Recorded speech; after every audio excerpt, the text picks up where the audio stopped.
actually trying to do it, it's just like, what? No, what? Like your brain just so overwhelmed with it. And then you try to do it and then you can't. But you're like, but it makes sense. So why can't my brain just understand it and do it? Even coffee. I don't drink coffee for the caffeine. I just drink it because I think it's going to make me more productive. But way more would be if I just stopped and did a bunch of jumping jacks or push-ups. Or I now take up to 3 cold showers per day. Because we're so misunderstood in every area, you know, when you communicate, and that understanding barrier with everything. I've had issues in the past, you know, even if it's at work or family. So it's just talking through ways to be able to communicate better and to feel understood. But I realized, you know, ADDers have a reputation. Our places are all a mess, right? Our rooms are a mess. Well, I realized for me, it's because I will never allow myself to take the time to clean because I want to use that time to be productive. So instead of cleaning, which would actually give me a dopamine hit, which would then perhaps lead to work productivity, I will try to stay on my computer and actually just procrastinate on web surfing, etc., instead of doing productive procrastination is the word. I mean, we're better off doing that. You know what I have started doing actually, which I think is helping a lot, is in the morning when you're like looking at your calendar, and if you put it in there or you know what you need to do, is writing down what you need to do today and why. Why are you doing it? And then you're like, because you've really got to think, actually, why am I doing this? Is this important or not? And then you're like, yeah, that's going to help me with my podcast, or that's going to help me build income streams, or, you know, this is going to get me out there. And then you're like, oh, yeah, okay, that does matter. And it's so much easier then to do because you know why you're doing it.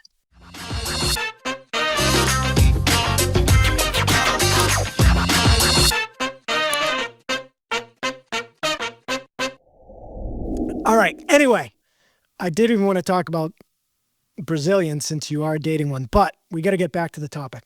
So, Karla, where I want to go with this is that, well, 2 things. You just got really distracted there. We might have even edited this portion if you didn't hear it.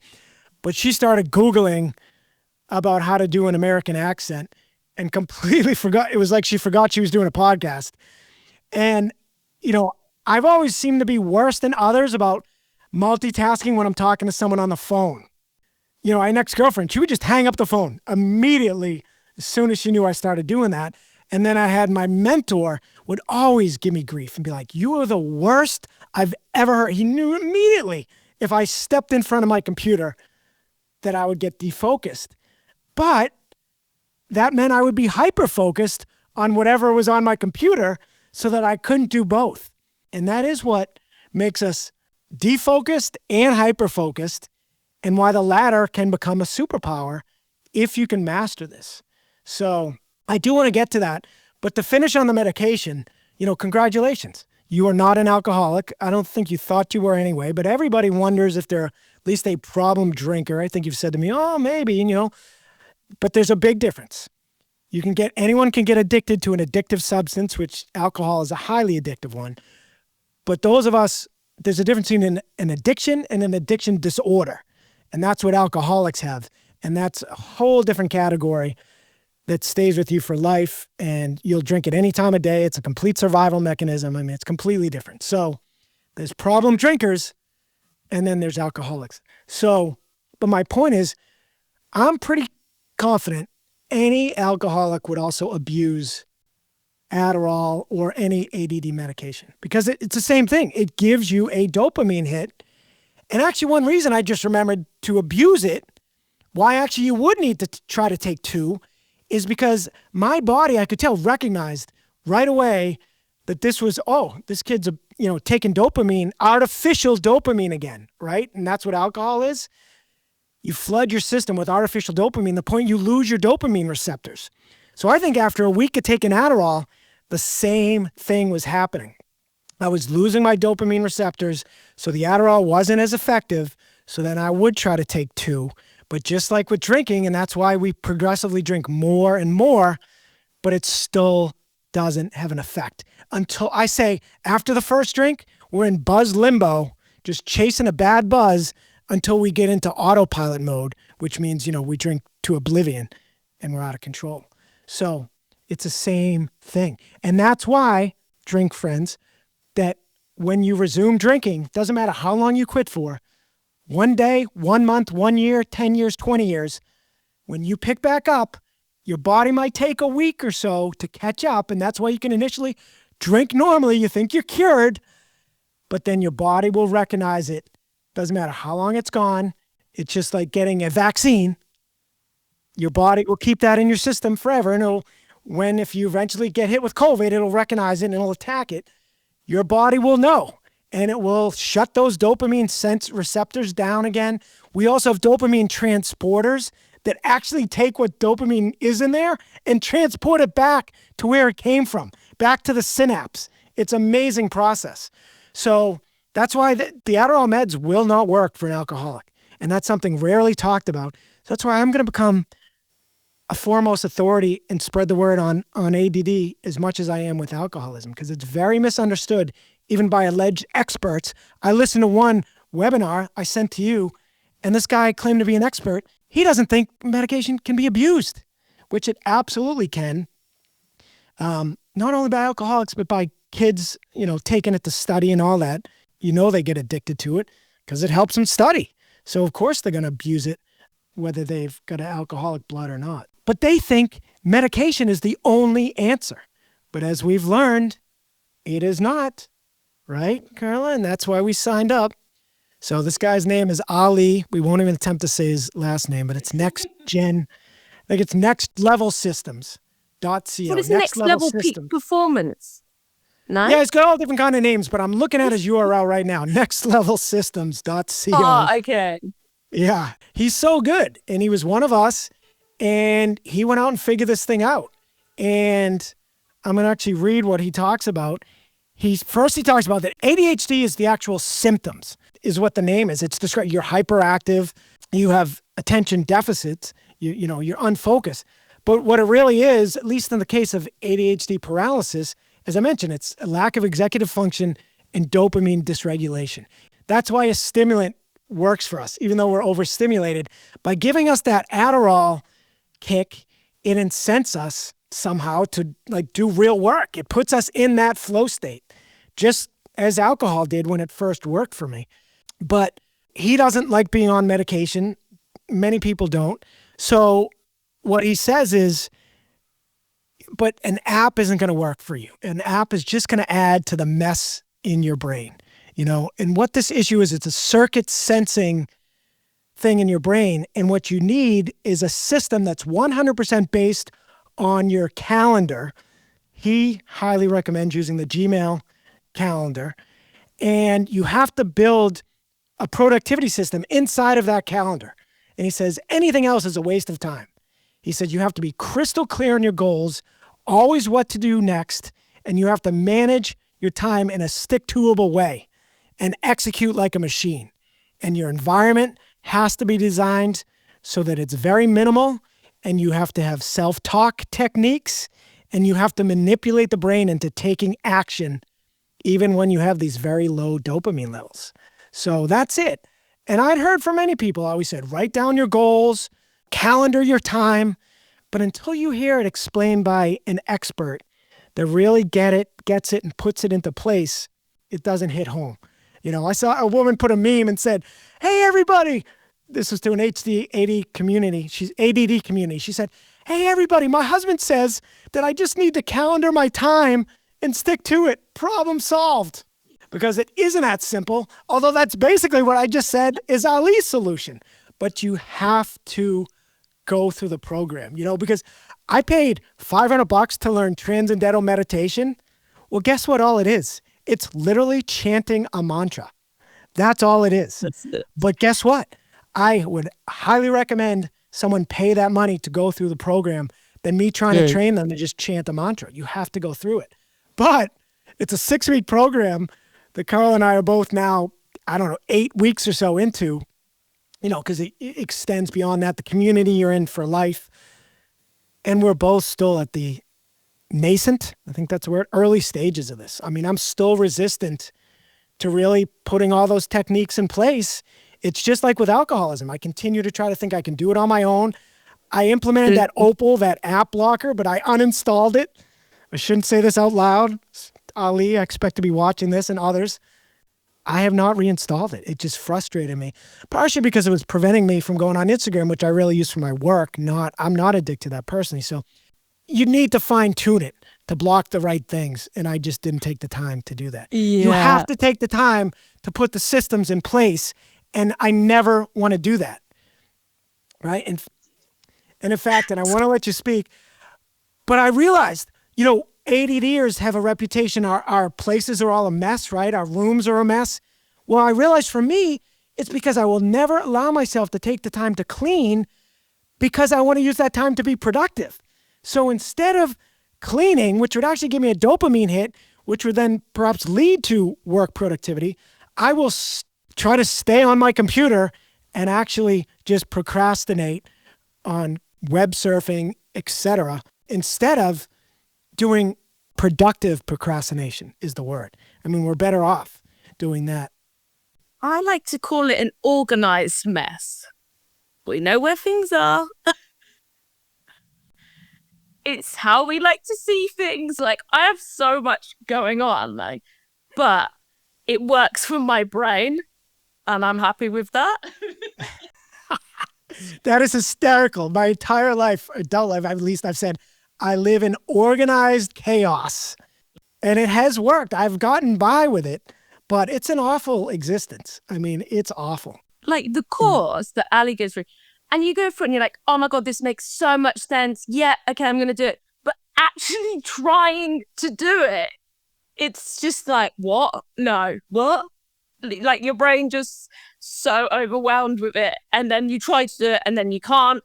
But you're like, but it makes sense. So why can't my brain just understand it and do it? It's brutal. So, the course includes weekly coaching calls where the coach treats you like a child, basically babysits you, and has you share your calendar with him and makes you calendar what you just discussed are your priorities and put them in. And I don't know about you, but I would try to cram in right before the weekly call. I would try to actually update my calendar and put some stuff in there. But I often wouldn't even get to it before the call because I was so busy trying to be productive leading up to it. But right, brutal. I actually think I shared with you, I got misty. Can't say full out sobbed, cried, but I got misty on a couple calls because I was like, I cannot believe it's come to this, that I have to be treated like a child in a very respectful way, but treated like a child to manage my calendar every single week. And after 6 weeks, I still wasn't doing it. I said, hey man, can we have another call next week? And he said, yeah, absolutely. And then we had another call. And I still need more. And I think you had a couple extra calls with your coach. I haven't asked for an extra one beyond that because I haven't wanted to take the time for the call because I'm so busy trying to be productive. But it's great accountability. Yeah. And that's what we need. And that's what we are. The reason actually we're talking is they also have within the community, they have coaching calls about 3 or 4 times a week where anyone can just call in and ask the coach a question. Unless you live in Australia and it's at like 3 or 4 a.m. or 2 a.m. That's right. So listen, back to this thing. I am still resistant to calendaring. I mean, it's supposed to be the first thing now we do. We're supposed to have a morning routine and an evening routine. I even just created a checklist for that based on something Ali did for one of his clients. He didn't create it for us. Apparently, we didn't pay enough to qualify for that. I'll be taking that up with him. I had to literally freeze the video where he was showing it and take a photo and zoom in on the photo and then recreate it myself. But it is a checklist, all my morning routine items, and which are things like playing music that I associate with doing work. There's a term for that, maybe a dopamine cue, and getting my timer in place. Well, I was going to show Karla inspired me. See how mine's lit up. But yes, this, you spin it, doesn't really, and it spin it and it'll go 1 minute at a time in blue until you get to 20 minutes and then it'll turn yellow 10 minutes at a time. And you can do something like up to 100 hours. And then you turn it over and then it'll count down the time in front of you. But I only like to use it up to the 20 minutes, Karla, for the blue, because 10 minutes at a time, it doesn't go down fast enough. But yeah, it's a great visual way of representing that. I'll try to remember to put a link in the show notes, but it cost me $70 to get the newer version. I think you have the older version, $50. I don't even know the difference, but I got sucked into that by a reviewer. But it's great. He also talks about light therapy. So we both bought unknowingly the same light that does it'll recreate the natural sunlight, which especially is great for those with seasonal depression. You know, you're supposed to every day go out in the sun to reset your circadian rhythm. And but if you have this, ideally you don't need to. So anyway, I'm still resistant. I'm supposed to first thing every day, do my morning routine, and then look at my calendar. Some days I don't look at my calendar till like mid-afternoon. Partially it's because I know I don't have anything urgent on there. And then when I do, I just know I have it. One thing I did start doing is putting in notifications. So it'll actually pop up. I put the Gmail app on my phone and then elect to have notifications, and it'll pop up on my phone a reminder. That's really helped. So how are you doing with calendaring and... Yeah, I mean, I go into it quite a lot and use it now. The thing I was having issues with was not allowing enough time per task and then getting frustrated with myself because I couldn't get it all done. And, time blindness with us. But now I'm just allowing more time on stuff and giving myself extra time. It's actually working quite well. And I love the tasks that you can extend them and like tick through it, and you're like, yes, done it. Or I change the colors on events and seeing that what I've done, I'm like, yes, score, winning. That's great. That's great. I am not there. And yes, color's a big thing. I mean, on all these ads, he loves showing, the type of calendar that won't work. He'll show 3 calendars, and then he'll show the one that will work. And that's the only one that has all your important tasks and meetings in there and color-coded and all that. Yeah. Yeah. Yeah. That's exactly what you need to do. I've had to fiddle with it quite a lot. Like, one week, and then I'm like, nah, there's something not quite working here. And then having to fiddle with the colors, which is hard in itself.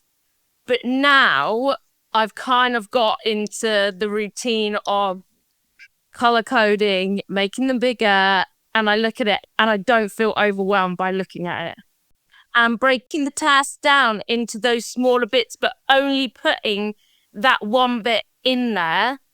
And I'm like, okay, that's fine. That's doable. That's not overwhelming because I've already broken it down. Yeah, he talks about that, making it laughably easy how far you break those down. I mean, his example is always, if he's overwhelmed about booking flights for a trip, his task is just to pull up the website, the JetBlue website. And then inevitably he'll end up booking it, which is something we talk about all the time in sobriety. Baby steps, right? Exercise is so key. Sunlight and exercise are the ultimate happy pills and natural dopamine hits, because that's what you need in both of these things. I mean, it's amazing the similarities. In both cases, when you quit drinking and if you try to beat ADD without meds, and we'll have to discuss that you are using meds, but especially when you're not using meds, you have to get natural dopamine hits. And again, overcome alcoholism. You need to replace the artificial dopamine hits with natural ones. And early on, you need to triple up on them to match the artificial hit you were getting with alcohol. So that's why I am most productive when I get a huge dopamine hit, when I come out of the cold shower, or when I share in a sobriety call, or when I do a bunch of push-ups. I need to note to self right now, because those things do wear off. So when I don't feel productive, I should just stop and do 100 push-ups, because I just do mine in the morning or before bed, but I should do them in between, or just do a bunch of jumping jacks, even coffee. I don't drink coffee for the caffeine. I just drink it because I think it's going to make me more productive. But way more would be if I just stopped and did a bunch of jumping jacks or push-ups. Or I now take up to 3 cold showers per day. Just 1 minute. Even before this podcast, as I said, I jumped in. It took a 1-minute cold shower just to really get my dopamine. They say a cold shower at 57 degrees, which is not that cold, you'll get up to a 250% dopamine kick that'll last for 3 hours if you do it during a 1 to 3 minute cold shower. So, and my water gets down to about 57 in the summer, 53 or so in the winter or so. So anyway, but it is interesting that you take the meds. That's supposed to solve all of this, but it doesn't. No. Yeah, you don't only have every kind, but you're even the meds aren't fully doing it. But how long have you been taking them? Maybe 3-4 years. All right. And did you recall seeing a difference? I mean, typically almost everything I found, like allergy medication, et cetera, you become immune to. You know, I said addicts, absolutely, you almost become immune to it, Adderall. But are you finding maybe it's not as effective as it once was? No, not that I've noticed. I mean, I think it's, again, every part, like during your life, right, you have ups and downs. And at the moment, I'm kind of in a stage of waking up in the night. Like I can go to sleep, fall asleep fine, have about 3-4 hours good sleep, but then I'm constantly waking up.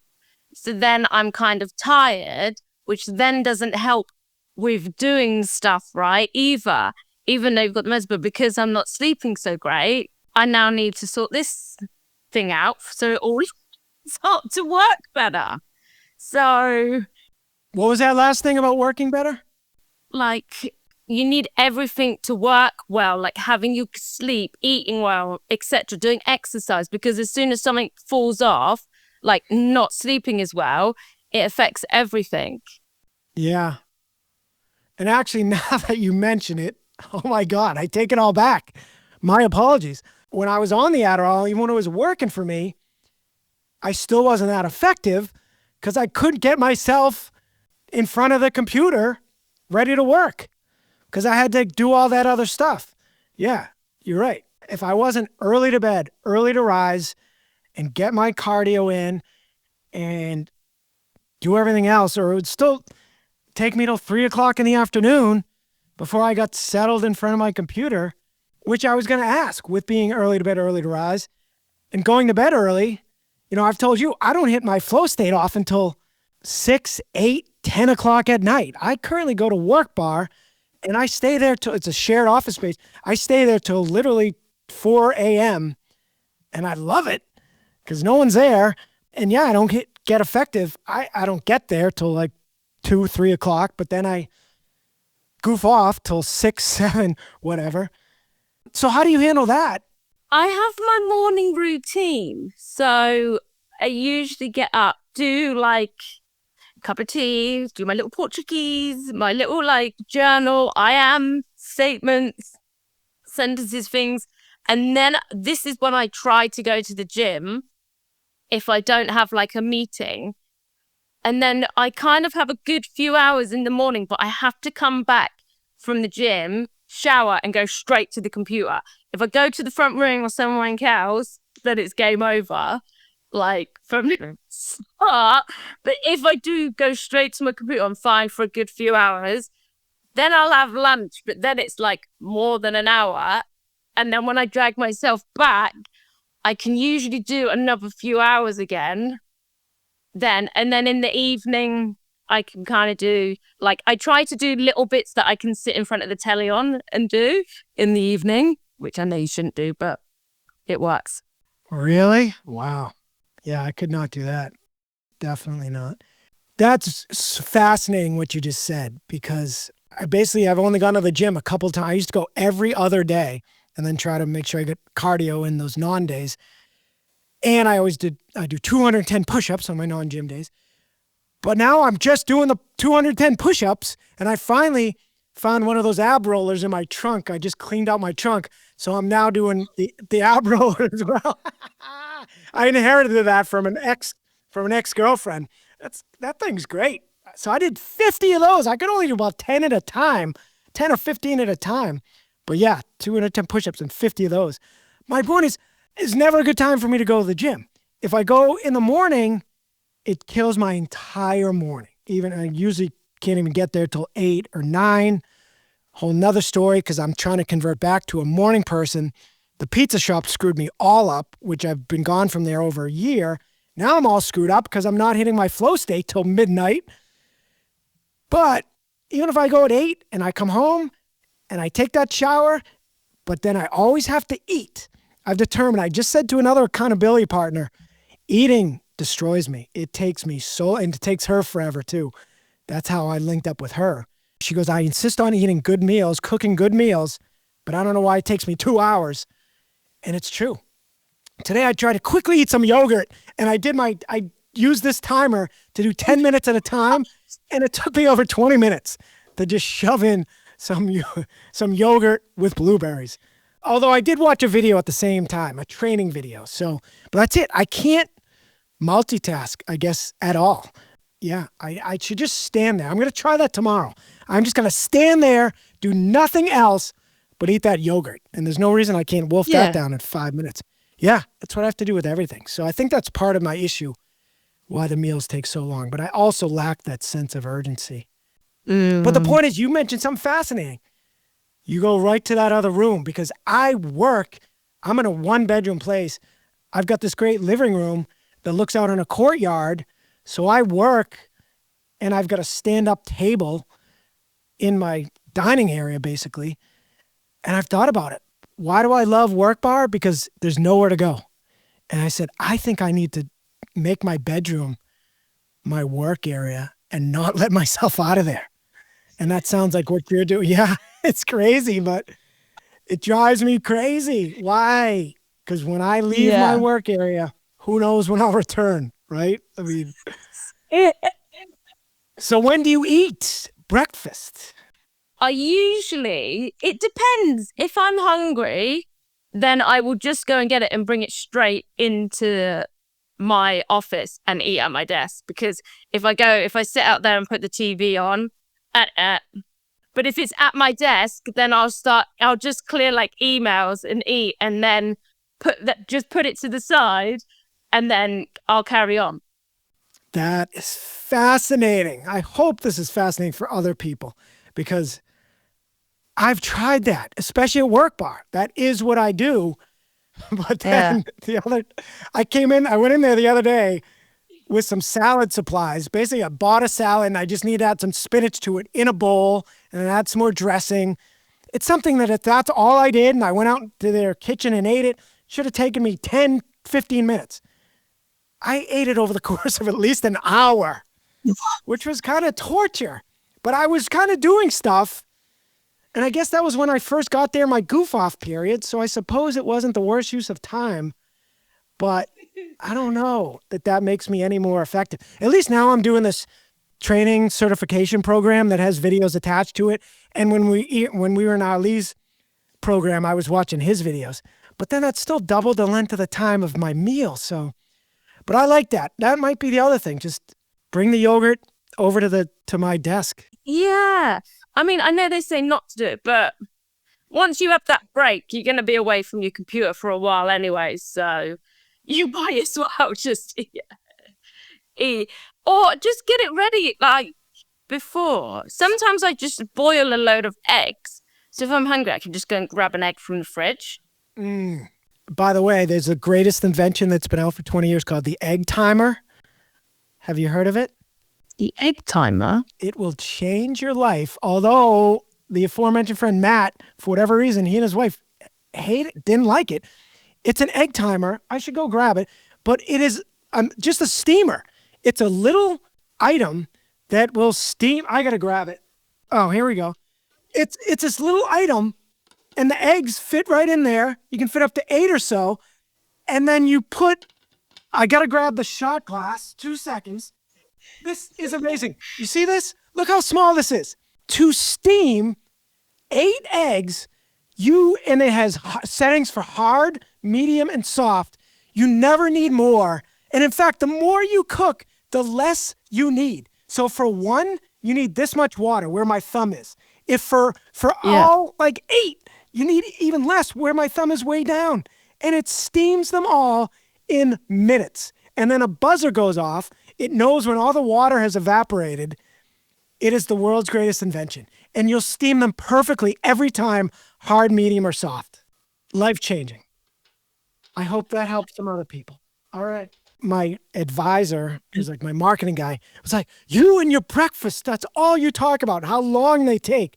Well, my first breakfast, because I'm super nutritional, is a cooked breakfast. That's really the best. That's the one that really takes forever, no matter how simple it might seem. Today I made an egg sandwich and it took forever. It still took me an hour. So I've decided today I'm cutting that out. I told my other partner, accountability partner, from now on, blueberry pancakes, which will take a little time, but I'm going to make enough for about 3 days, and cereal as my first breakfast. That's it. Maybe blueberry muffins, which I justify the pancakes and the muffins because I add tons and tons of blueberries to them. I buy the muffin, but I add my own like tons of blueberries. And you should see my pancakes. They're more like blueberry cakes. And it's the way to go, people, by the way. Because do you realize plain pancakes, you're literally eating cooked flour? I mean, they're flour cakes. That's all it is. I grew up eating plain pancakes, but never again because it just seems insane. But when you load them with blueberries, blueberries are a superfood, by the way. I eat tons of blueberries. Never have pancakes. That's such an American thing, isn't it? Yeah. Oh my God, I'm going to grab my, although I happen to have some in the freezer. People at home, this probably isn't going to be, they're frozen. But you can see all those blueberries. They're packed with blueberries in there. Yeah. But I'm going to, all right, but now getting back to helping people, which is what this call is supposed to be about, pre-planning meals. That might have been redundant, but planning meals, and I was going to say pre-cooking meals, it kills me, Karla, because I love what you said about eggs. Eggs is I love soft to medium boiled eggs. I hate them when I like them a little gooey. Yeah. That is a great idea. But here's my issue with cooking real food for the week. Like I've dated women, they're like, oh, on Sundays, especially maybe more of the international, they're like, oh, I'm doing all my cooking for the week. Or, well, it goes hand in hand. The international women I dated work like 12, 15 hours a day. So they have no choice. So they cook their food for the week on Sundays. But my thing is there's nothing like eating food that's right off of the saute pan. So that's why it kills me to do it. Yeah, but you don't need to. Because, I like make something on Sunday that will last like 3 days. Salad or veggies or whatever. Just fish I put in the air fryer that night. So I still cook that from like the night, but it only takes like 20 minutes in the air fryer. You literally put it in, turn it on. I've never used an air fryer. My family has. I'm well familiar with them. Although they even only use them for French fries. Yeah, you can use them for everything. Right. They're so good. I've never heard of putting fish in there. Raw fish, like do you batter it? No. What kind of fish? Well, you can though. Like I've got battered fish that's in the freezer that I've put in there. Yeah, that I could see more like French fries and battered fish. But you put fresh? We cook salmon in there. Yeah. Really? Just Monday. All right. No, this is the same as the oven. Yeah. Or do you fry everything? No, I saute everything. Is that what you say? Yeah. Yeah. Okay. Yeah. Yeah. And I have non-stop dishes to do. I have a dishwasher, but it doesn't almost make sense to use for a single person because I've always got to wash the pans anyway. And then if I put the plates in the sink, they just naturally kind of wash and give them a quick brush. It's funny. I know an ADD woman talked about, because we have time blindness, which I did want to talk about, where you misestimate how long things take. She thought emptying her dishwasher took her like 10, 15 minutes. And she finally timed it and it took less than 5 minutes. And that is one reason I don't use it as much. I also need to get more silverware so I don't run out if I do use mine. But I hate emptying my dishwasher. And then I realized, it takes about 3 minutes. And guess what? It's actually quite rewarding. Talk about needing simple, rewarding dopamine hits. I mean, that's what Ali talks about. He contradicts people that say, do your hardest tasks first. Absolutely not. You'll procrastinate the hell out of them. Do your easiest ones first. And even do manual labor, which we can handle. Like he talks about cleaning your work environment, or he talks about cleaning his room.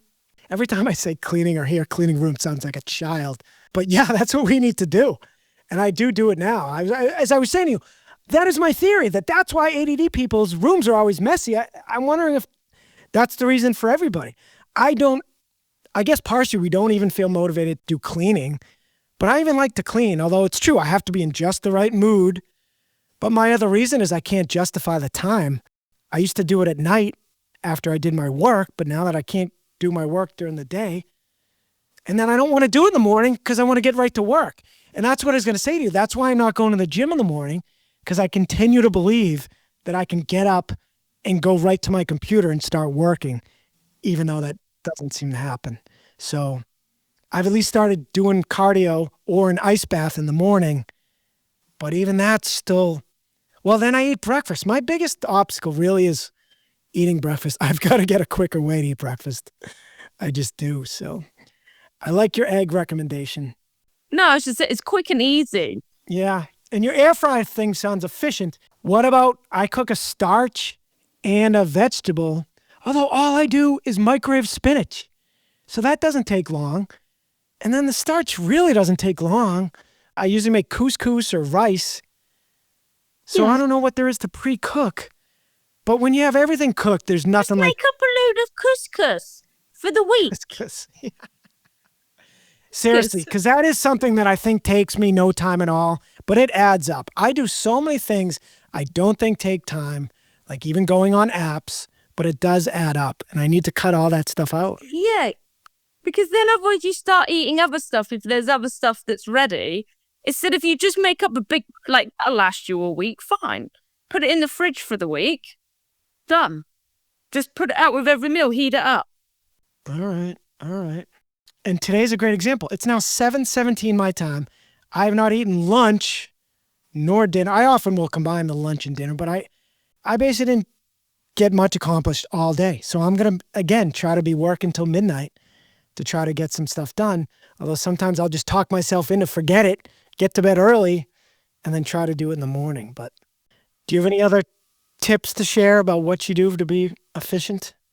You know what I have started doing actually, which I think is helping a lot, is in the morning when you're like looking at your calendar, and if you've put it in there or you know what you need to do, is writing down what you need to do today and why.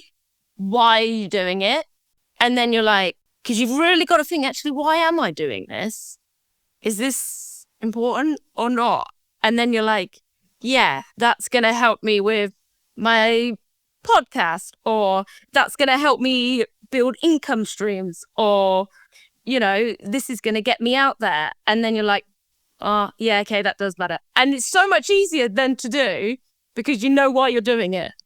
Yep.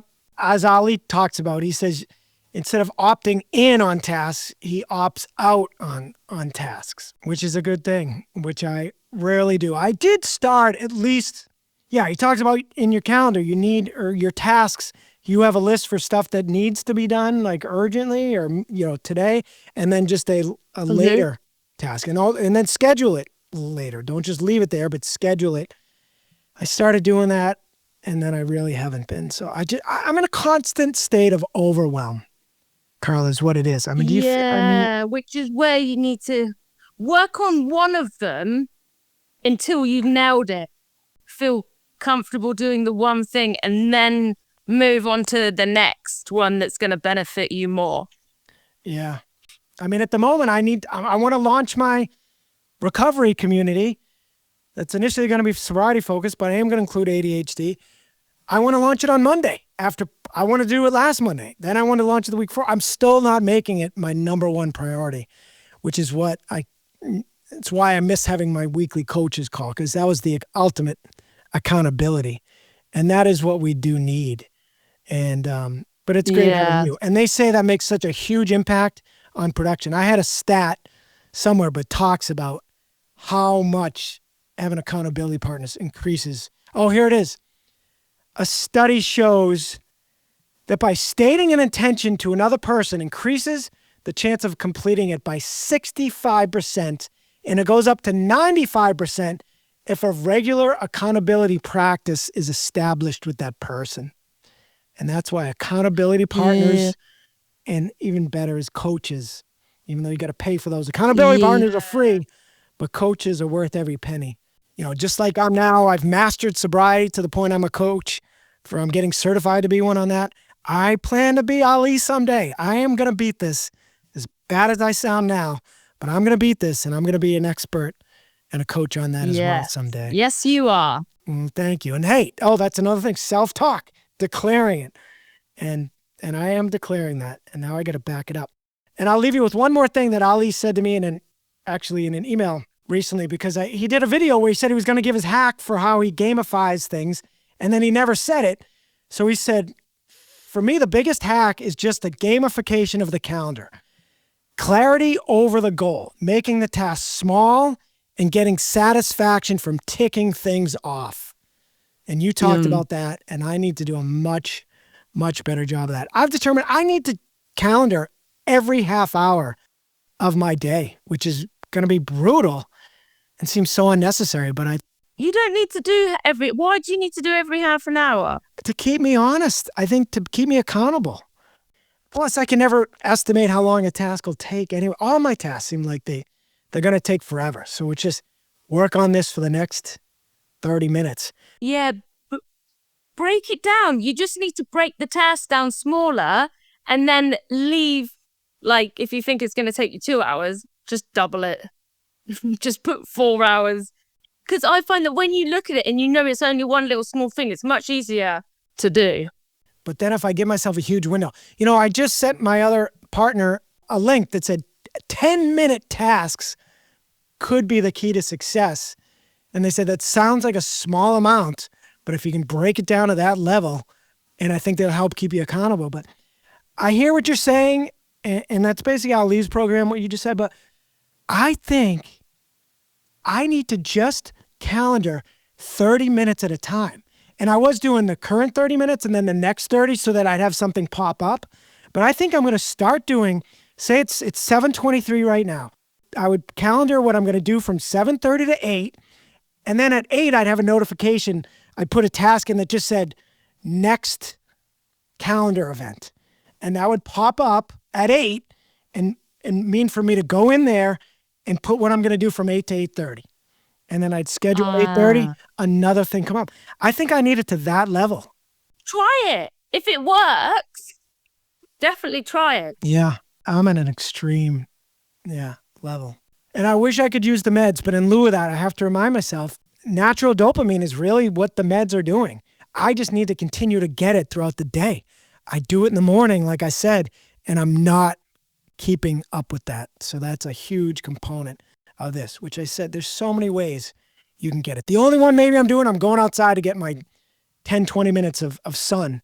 But even I've been just resorting to just quick walks out in there, not even doing it in a cardio fashion. So even if I'm running in place, I need to start doing more of that. So as you can see, it's a beautiful, it's a beautiful fall here in New England, which is those watching on YouTube. I've gone around forever about what I was going to use a background for the podcast. I had various paintings up, and then I finally came up with this nylon curtain. It looked like a bookcase, and I loved it, and it looked completely real, and I had that going, but I decided it was too white for my complexion, and I needed something else. So I'm holding up the bookcase now for those watching. The only flaw with the bookcase is it included a clock that never moved, so if you were trying to fool people, they didn't know. That was my favorite part about the reviews. Got great reviews except for the one guy who said, why did they include a clock that's only right twice a day? So I found the best background ever because my place, I have a courtyard that I can see, I look at in the front, but now I found this thing that makes me feel like I have a backyard, which currently is fall. It looks like I'm even living in a really nice place with a super nice backyard. But I found one with leafy greens in the backyard that looked great with my complexion, I thought, because I think I respond to blue well. And then I realized they had a fall one, so I replaced the summer one with the fall one, but I don't think it does a thing for my complexion. And now I'm psyched. Halloween is in 2 days, and now I need to buy a Christmas or a holiday one, but I need to buy a winter background as well. No matter what color it is, well, it's going to be green and red, and it's going to do wonders for my complexion. Thank you so much, Ivy Castillo. Oh, now I can't remember. I made fun of you. Ivy Castillo, which is her pen name. Oh, tell us quickly. Let's end with that. I mean, I won't even think someone with HD could write books, although now we know you're taking the medication, which helps a little bit. But yeah, quickly tell us about the books, please. Okay, yeah. So they're both, we've got the ADHD women in relationships and ADHD men in relationships. And, the overall thing is, I think it's because we're so misunderstood in every area, when you communicate and that understanding barrier with everything. I've had issues in the past, even if it's at work or family. So it's just talking through ways to be able to communicate better and to feel understood. Excellent. All right. And available where books are sold, particularly Amazon. I wanted to hear how you said it. I thought you even said it more like Amazon. Amazon. All right. So it's under, Ivy Castillo and ADHD woman and relationship and ADHD men in relationships. Yeah, that's great. And that's something I never thought about. ADHD impacting my relationships, but absolutely has.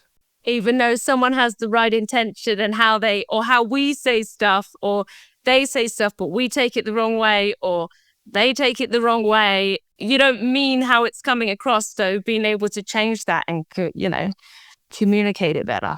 Yeah, there's almost some autistic association with this or similarities where people, well, to me, it's like I have this antisocial component just because of trying to be productive. And that's one thing. I have all these regrets from drinking, giving me no life, but I realize it's just as much been due to this. I never make plans and never want to do anything because I'm never productive. So, yeah, I promise we'll end with that. But do you identify with that as well? Yeah, sure. All right. But at least you get out and surf, which we didn't really get to talk about. But I love that you're into that. And you're taking drum lessons, right? Yeah. Yeah. The cajon. It's called the cajon. Ah, the cajon. All right. The one you sit on. Oh. All right. Good stuff. Well, with that, as always, I end everyone, even if about ADHD, to saying stronger, sober. And please like, share, subscribe, write a review. Hopefully this was enjoyable. I was going to say maybe not the ideal one, how we got off topic, but I think hopefully people will even enjoy that. I'm going to shoot a beginning video, I think for all of mine, that I just talk about the episode. I'm going to say, hey, we're going to have a few portions here where, especially if you're not watching the video, you might want to just skip ahead, but you'll also appreciate what our minds are like. So, all right, we'll end it with that. Thank you so much, Karla, and thank you all for listening. Thank you. Thanks for having me. Absolutely. All right. Bye-bye, folks.